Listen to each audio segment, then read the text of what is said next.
speech in 5, 4, 3, 2, and 1. Panel, the state's monopoly on violence has always been justified by the ability of the people to hold that to account. But given that the national government aggregates consent imperfectly, and individual districts often feel the brunt of things like failures in policing, a lack of accountability, and extreme brutality, we believe that this policy is necessary to correct that fundamental imbalance. There are a number of points of setup that I want to deal with. Number one, in the status quo, commissioners are often appointed directly by the mayor, if not by national police agencies. So that is the burden that opposition needs to defend, given that that is the norm in the vast majority of the world. Secondly, the election time period will take place at around similar lengths at around 4 to 6 years. We will prefer to use these election periods away from the natural election cycle of mayors in order to depoliticize and support accountability measures for that. Naturally, there will be electoral commissions funded by the federal or state government to ensure its accountability, and the individuals who are likely to be allowed to run will be given prerequisites in terms of experience. Other than that, there is no restriction in terms of the ability for these people to join, and the popular masses within that local community are able to decide. I also want to note lastly that in terms of like the place of these commissioners are able to control the way the police operates, including how it's deployed, how it's hired and fired, things like the organizational culture and what policies and trainings to do. What they do not have control over, however, are national policies. So things like the National Guard or, for example, legislation on it will still exist independently. In situations where these police forces are unable to cope with the status quo, there are safeguards there. Therefore, this debate is about two main things. Number one, where are communities better able to get better policing? And number two, where are communities better able to control the way in which their tax dollars and the feelings of safety matter, which we will argue is more important given that it is a normative debate.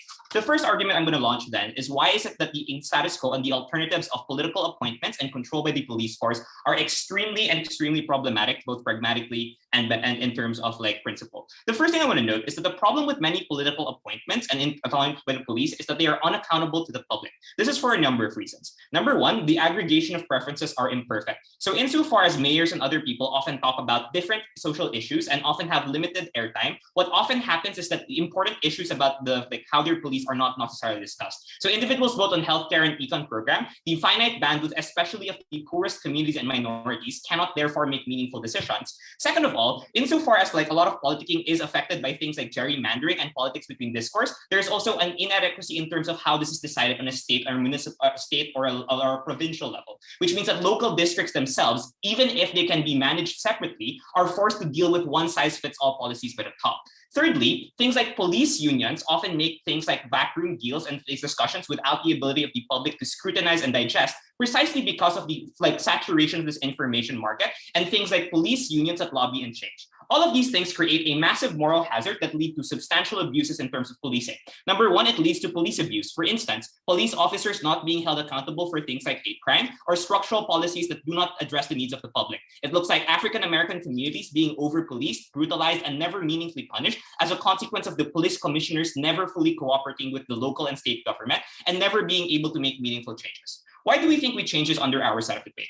There are 5 mechanisms. The first one is that the creation of an election cycle that is separate from political elections means that the commissioners themselves will be more directly accountable to the public and have far more scrutiny and airtime. It is absolutely important for people to be able to determine what the terms of policing are and know what those things directly entail to those individuals insofar as those policies make. Before I move on, CEO, there's a clarification though.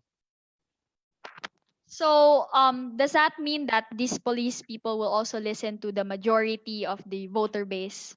Yeah. Obviously, like you elect them based on the majority, but what they do in those situations means that they are likely to have their own discretion. So that is a major influence. We're happy to concede that because the vast majority of these communities tend to be minority-run anyway, and minorities on either side of the debate are kind of structurally fucked over. So you do need to prove why that's comparative on your side.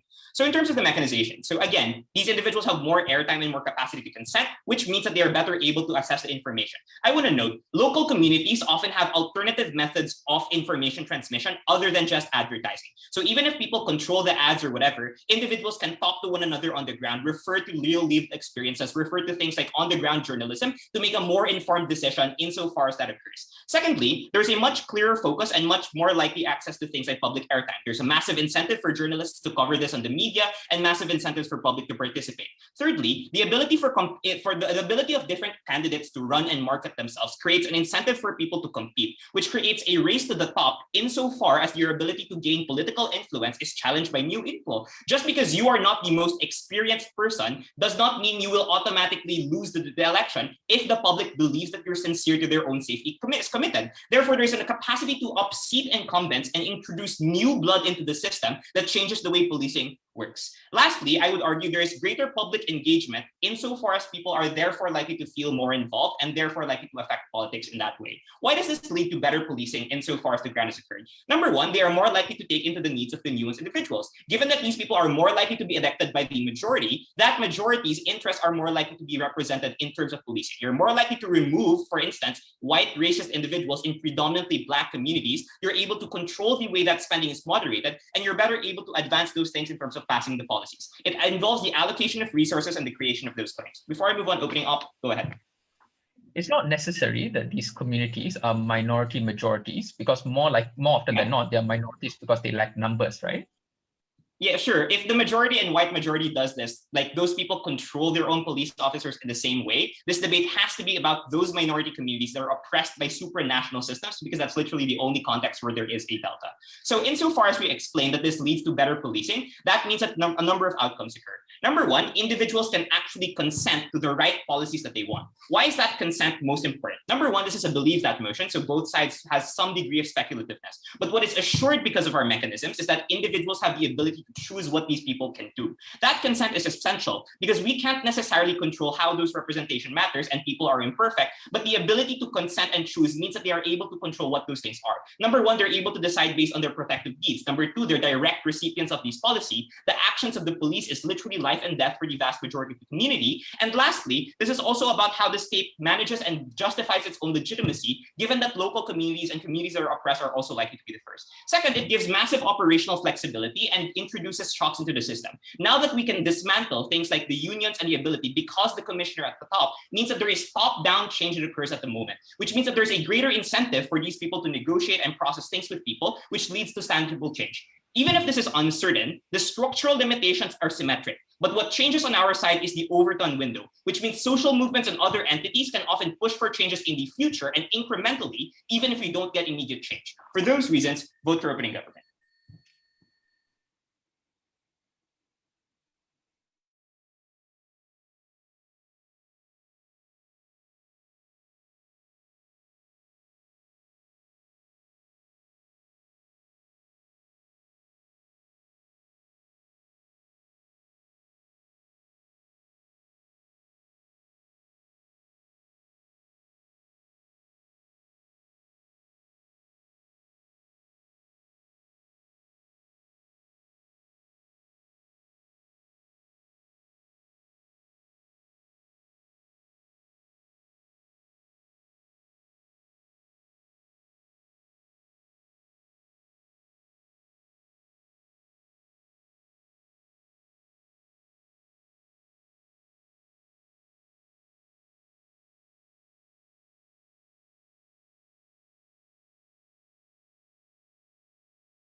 5th and the 6th minute, preferably from CO.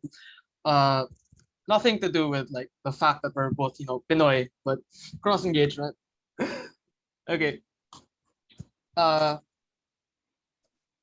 Starting my speech in 3, 2, 1. Opposition bench cannot hinge their case on a simplistic analysis of majoritarian versus minorities politics. When we live in a world where Trumpism has simply just fallen, and we live in a golden age for awareness for regulations that exist for the police forces, we claim that even with the current trends of our successes with regulating the polices, we are unable to move any further because of the structures that exist within the police union. That's the case from opening government. A few responses to the previous speaker. I think that a lot of the harms of opposition are symmetric. Number one, these police commissioners are still appointed by the mayors that are vulnerable to the same political incentives that they argue. At least on our side, the individual position of police commissioner gets more public scrutiny as opposed to the mayor that has multiple issues and appointees to scrutinize at one given election period. Number two, worst case things fail. At the very least, we still have the National Guard to protect us. They consent to it as best they can, rather than sacrificing lives and resources in ways that they didn't consent to.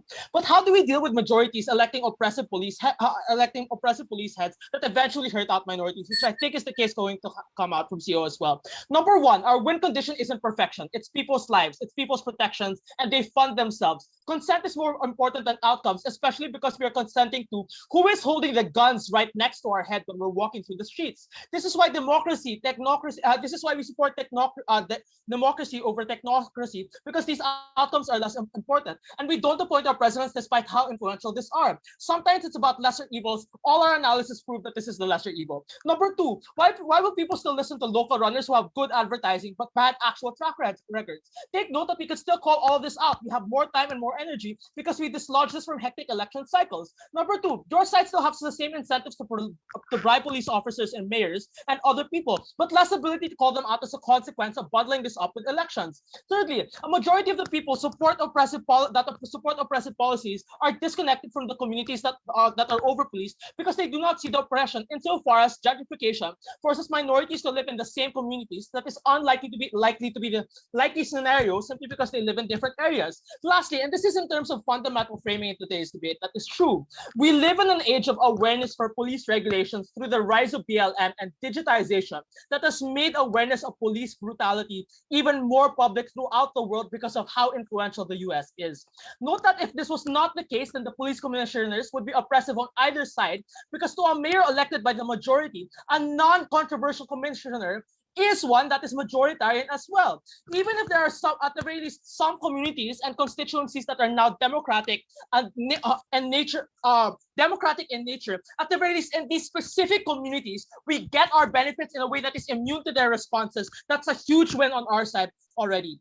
Okay, what am I going to extend on? Even if you're in the golden age that supports things like, for example, police regulations due to the success of BLM and the fall of Trumpism, why is it that this popular support is unable to create change that is meaningful? Why is democracy and direct accountability the only way to get structural change within the police, such that even if you are in the increased age of even if we are in the context that I framed earlier, we are unable to get this change? Why are government appointments usually determined by the mayor or through internal politics not enough? They simply say that mayors wouldn't elect a controversial mayor. Two structures that prove that it's more complicated than that. Number one, the strength of police unions and the fact that they are almost exclusively made up of majority races like white men in the United States, and their ability to hold governments by the balls because police strikes would be massively unpopular and possibly create massive threats to the lives of constituencies, means to say that even if the mayor wanted to create change within the institution, there's a massive disincentive not to do so. Number two, even other institutions external to legislators and the police force find themselves in a state of regulatory capture. Insofar as the district attorneys, the people that are meant to try these bad apples within the police force, work directly with the police, means to say that there are strong relationships and conflicts of interest between these two groups. So court systems are unable to create change that is meaningful. All of this proves that without change,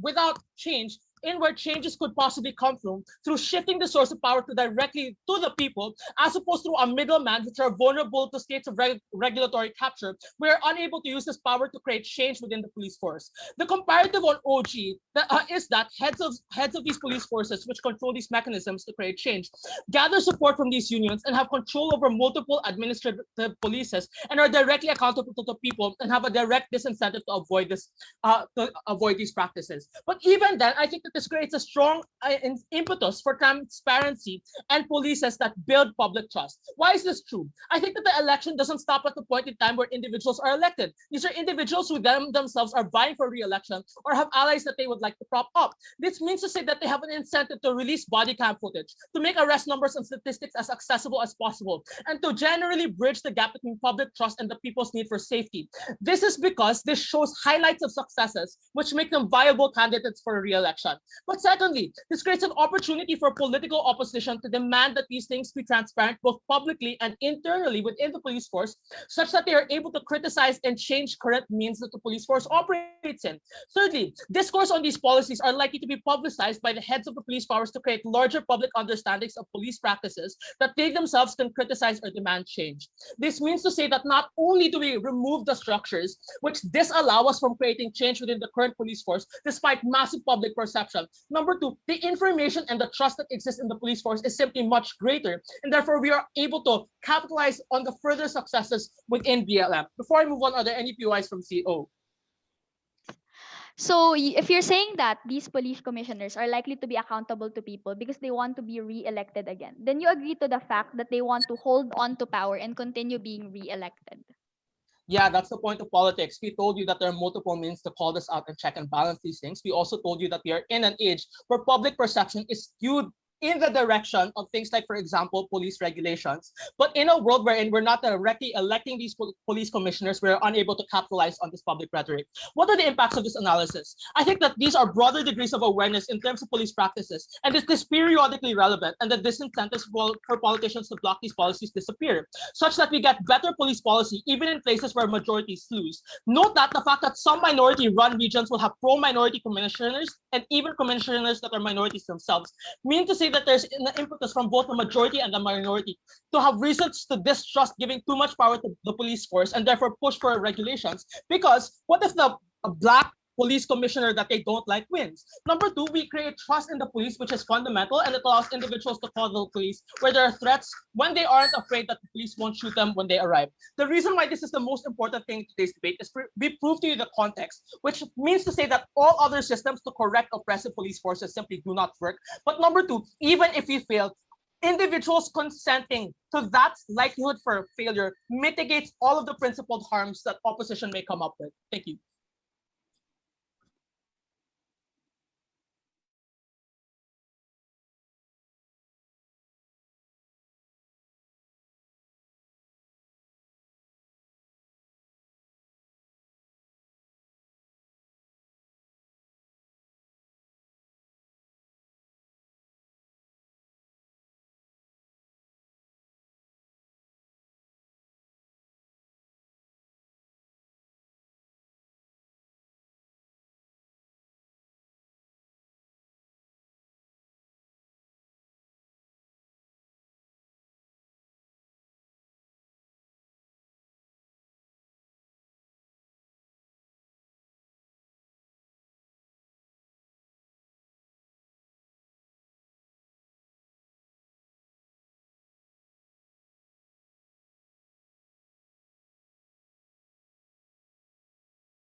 Starting in 3, 2, 1. Firstly, I'm going to start with some extraneous rebuttal on O. Firstly, all the harms that O talks about elections are going to be a wash, since they are going to be symmetric, meaning that all of the harms about police commissioners, if they're elected, they have more airtime, if they're rich and they're charismatic, they can be bought off, they can be lobbied against. This is symmetric to the politicians that they talk about are going to be the ones who are going to be electing the police commissioner. They say, oh, this is at least an extra level, but they never show us why this extra layer of politician to police commissioner is going to be a tipping point at all. Secondly, on the point of that police commissions are going to be elected on track record, we believe that police commissions are likely going to be elected on campaign promises, e.g., if they promise to help improve communities in a way that is going to be better than their own opponents, they are likely going to be more elected. It's important to note that this kind of breaks the narrative of communities that are going to be no, not all minority communities are going to be unanimous in their own voting. Not minority communities are majorities. This allows for minority communities to be kingmaker and to choose police commissioners that are going to be representing their interests better.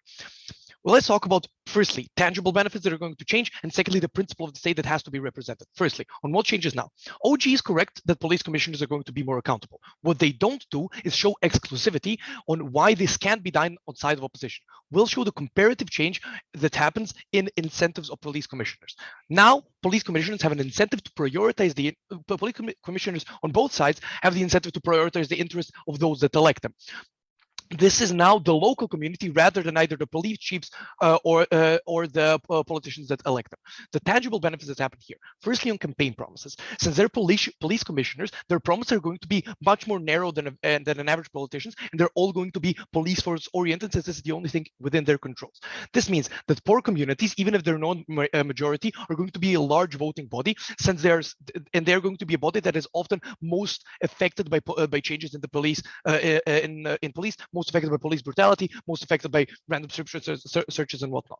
This means that the police chief's incentive, that police chiefs have an incentive to pander to these communities, since they're still a large voting bloc. This means that they're probably going to be advocating for less strip searches in poor areas, loosening the harsh police treatment that has been the norm and the driving narrative since the beginning of the war on drugs. Of the war on drugs. Secondly, this probably means that you get more representation within ghettos and poor communities, which the police sometimes avoid. Secondly, police communities and politicians are usually going to be white male privileged. This means that the incentives of these people who are either police communities or politicians who are putting the police chiefs on the side of opposition are often going to be in a dichotomy from those of the poor disenfranchised communities most affected by the actions of the police. Since these often have a large population of people who are poor, a large population of people of color. The white privileged men aren't necessarily evil people, they just prioritize different things. E.g., they probably want harsher punishments. So they see, there has been a lot of robbings in these areas, so they want to combat this with harsher punishments stemming from the narratives that have been placed upon us from the war on drugs, from the war on terror from Nixon onwards, right? E.g., they want better equipped police with more lethal weapons, with more K9 units, with more armored patrols. They want to focus on protecting officers' lives rather than attempting to defuse potentially deadly situation, since they do still represent their own subordinate officers. And the voting blocks that vote for harsher punishments are usually the ones who are voting in the currently popular meta of right-wing populist politicians.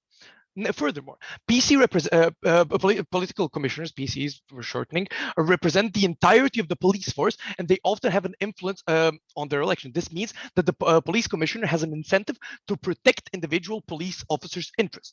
There exists a narrative of unity and family within civil services, especially in police, especially in modern times when they're faced with hard scrutiny. This means two things. One, in modern times, it's unlikely that the police communities are more likely to elect a commissioner, that it's likely that police communities going to elect a commissioner which is going to be lenient to police crimes and protect them from scrutiny and punishments, since they fear defunding and scrutiny. Secondly, the police commissioner is likely to be incentivized to represent the largest interests of his subordinates, which are currently preserving their jobs and pay levels, meaning that they have an incentive to dismiss police crimes in lieu of optics and protection of his subordinates. Gives us a nice characterization of this. They agreed that the police commissioner can be replaced by other officers if they're unpopular. This means that agrees that not only are they disincentivized from prioritize the community interest, but are a priori unable to do so lest they lose their job. Comparatively, now they have public action of their actions, meaning they have a safety net. Secondly, on the principle of the duty of the state. Before I go on, I'll take opening. So what happens when your white voters want the black neighborhood to go away and the black voters just want less police in their neighborhoods? This is a situation that's going to happen in your side of the house, right? Because the white voters are going to prioritize right-wing populists who are going to make a police chief do this as well. What's comparative is that if you have a voting system that enable for priority voting, this will allow for people who are at least going to be more medium and probably, because of the incentives we've shown, even more pro-liberal and pro-left, right? Okay, on the principal duty of the state always takes away your agency. It represents the cumulative agencies of all of its citizens. This means it takes parts of your agency to best represent the aggregate of all agency, and as has been mentioned, it does have an monopoly on violence, which it enforces through the police force. For a state to fulfill its principal duty of best representing the aggregate agency, it has to ensure to the best of its ability that the monopoly on violence isn't exerting more violence onto its citizens that would have been done on them had the state not existed. And it has to principally support those things that it believes that its citizens would want to try to achieve for themselves had the state not existed. The protection of bodily autonomy and private property definitely falls into this situation as some of the base human needs. Since the state does not have epistemic access into the wants of the population it represents, to fulfill its principal duty, it should default to a method that has a higher access into how the public wants their agency represented. This is further worsened by the fact that there is a large discrepancy in the status quo between the police groups and the police who are going to be most affected by this. This means that to fulfill its duty, the state has to default to all actions that maximize its ability to represent fully the agency of its citizens. This principle is extremely important in current times, considering that there is a huge gap between the wants of the police as the arm of the state that enforces these rules and the people who are the ones subjected to these rules, as we've seen with the BLM protests, as we've seen with rampant acts of police brutality on people from Hong Kong to Moscow to Warsaw. This means that the average person's ability to have recourse to the direct influence of the state's impact on them, meaning that the total harm a state produces on its citizens exceeds the benefit provides to them. This is visible by the fact that people protest and actively put themselves in harm's way to change the way the police acts and works. For all these reasons, proud to propose.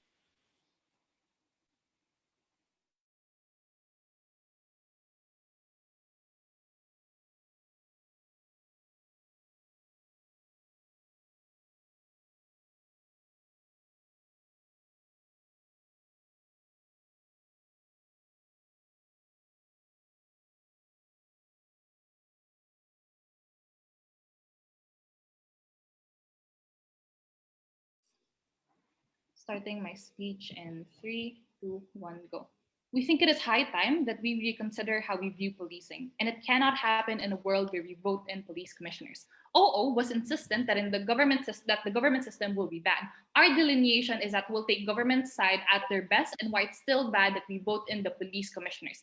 If we prove that their side creates imitigable harms and that we create a far more equitable society, then we're able to win this debate. CG, I think, just echoed the case of OG, so my responses for them will also be integrated in my rebuttals. Let's talk about my first extension on why politicizing the police system is ultimately inequitable. Because let's talk about the nature of politics. That in a democracy, when we politicize something, we present people the choices of who leads them, right? We think this creates a facade that these are the only options that we have. Our only options are whether like this police commissioner A or police commissioner B. Talk about how when there's a resistance to the government, we think these forms of resistance are highly unpopular because people believe that, oh, democracy is enough because there's choices, because there's always people in the Democrat or Republican Party who can create significant changes in the system. Then we think the model of government side therefore limits the capacity of people to seek alternatives to policing, like whether like alternatives such as community building or crisis-based responses. 3 structural reasons why this is bad. Number 1, their side creates a smoke screen effect that the police system is working. We think something as powerful as a voting system creates a state message that you are in control of that system. When power is given to people to choose a leader, people think that their choice matters in making the system better. And moderates think that, oh, if there's problems within the police system, this can be addressed because now we have the power to change it, because now the state afforded us the choice on who commissioner we think is the best to lead them. Then we think when there's a strong state message that the police system is working and that we just have to vote in the right commissioner, we think movements who fight for alternatives will have less visibility. Like when BLM says the police is hurting our community, moderates will ultimately say that no, you have the power to change that because we could just vote in a commissioner that we like, then we think this means that this creates a smoke screen because we downplay the alternatives to policing. And if the principle of OG and CG is to give people power with democracy, we think we do not truthfully fulfill that because we downplay the alternatives to policing. Then let's talk about the second structural reason why this is bad, why it is unlikely for them to make change just because they vote in a new police commissioner. Because the idea that the police system is the pillar in protecting the community is inherently wrong. Because the history of police itself is that it has been extremely faulty and abusive. The fact that it is built on slave patrols, putting down runaway black slaves for the benefit of their white masters, means that it is embedded in the structure of these policing systems are anti-minority ideas. Talk about how the leaders in the police system made that system, means that these anti-minority ideas are part of the work description. Why even until recently, there's so much police brutality in black communities, or there's so much disproportional incarceration and over-policing of minority communities, because majority of the police have that discriminatory work description going against these minorities then. So even if they have a black police commissioner, that black police commissioner has standards to uphold. They owe themselves to these fellow policemen. They owe themselves to their job description then, which is why even BLM activists proclaims that even these black police people are not allies of the community because they have work that inherently hurts our own community. Black policemen still have the biases of the system built in them to see the black delinquents as more dangerous because of the data that they have to operate in. This is a direct response to the government bench that no matter what incentive this police commissioner might have to listen to the people on the ground, we think their response is ultimately limited by this job description, is ultimately limited by the data that the police system affords them, and that is to view these black people as delinquents, or that is to view these minorities as inherently dangerous then. But thirdly, and this is engaging on government side in their best case, even if they do elect a good police, we still create far worse harms, because the main of the idea of the police system is to punish people who goes against the social contract on law, and that is to imprison people then. Now, when we choose to make a big fuss over police elections, the state sends a message that this is the institution that our community should be founded upon, that the police should have a lot of power, especially that we voted them in. The state sends a signaling mechanism that the laws the state puts forth are things that people take in as values. Talk about how in states where there's free education, people deeply care about sending their children to school because the state agrees with that messaging them. We create a feedback loop, therefore, on their side, that because the state allows voting in the police will say, oh, we are deemed important by the state. It means the state will have to fund them more, will have to give them the attention, and people will take in those values. Then it means that when we have community problems, like people with drug abuse or minority uprisings, because there's premium on policing, our likely response is to see them as delinquents or as against the social norms. It means that these are people who we view ought to be policed or punished. Or talk about it in the US, because police system is so overfunded, the communities rely on people when there are people who are suicidal or have mental health crises, and the police respond by pinning them down, these suicidal people. It means that we don't give adequate help to people who are truly in need because we always try to punish them then. And talk about, and opposition might say that, oh, the alternatives to crisis will exist, but we don't think that the alternatives to crisis will exist, like social workers, because number one, people will not call these social workers because the police are the most viable choice because the state says so. But secondly, even if people call them, these social workers will be heavily underfunded because the state funding is limited, because all of the state funding is in the hands of the police, and therefore these social workers cannot give appropriate help to the people that need them then. This is so bad because a lot of these problems do not require the police. Talk about problems that do not include the legal system, like drug abuse or mental health or addiction problems or small petty fights. These need so creative solutions like social work or community building, and this cannot be solved by the police. If we have a system that focuses on police, we think we just punish these people. Before I move on to our converse, I'll take a POI from OG. Right. So presumably people can have more visibility of both social policy and the police when they are separate electoral cycles. It's not like people will forget that the mayor controls the budget or runs social policing just because you elect another set of people in a different year.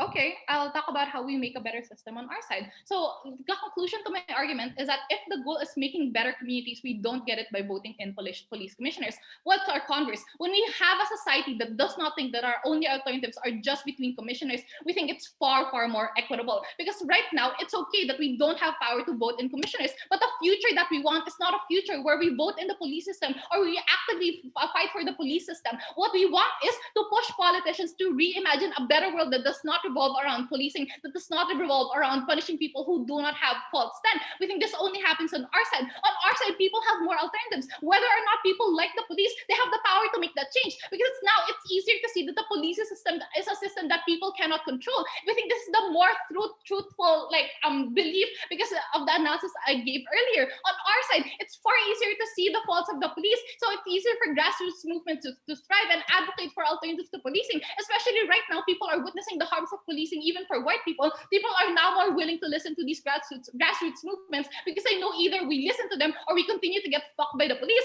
Alternatives are better on our side, like creating crisis aversion systems towards people will happen because now there's more visibility on the fault of the police. We can push for these alternatives far more better, and politicians will have to cater to people's will to create those social alternatives. I think this is so important because in a world where we deeply care about making equitable solutions for the community, it only happens when we don't give an importance or we don't vote in these police commissioners.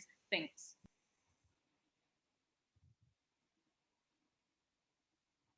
All right.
6, I promise. Okay.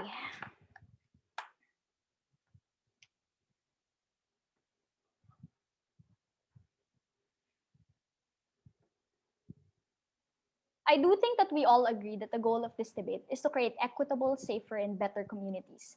But government stance creates a community that is efficient in stopping a crime. But we are better because we're going to prove how we prevent crimes. CG is ultimately derivative of their opening and unresponsive to us, so we'll respond to GovSide as a whole. Because this debate is not only focused on the validity of the idea of democratizing the police system.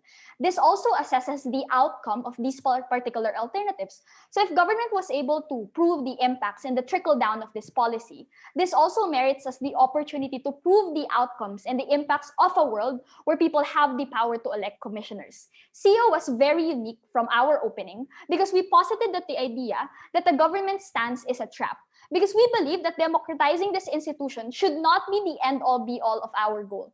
We should aspire for a world where society is veering away from system of punishing, and you do not do this in a world where people already believe that they have already fixed the system because they have the power to vote for a commissioner. When more people are invested into a preferred commissioner, it clouds their capacity to imagine a world where majority of our money goes to education, welfare, social services, and not to policing. Let's go to the first issue.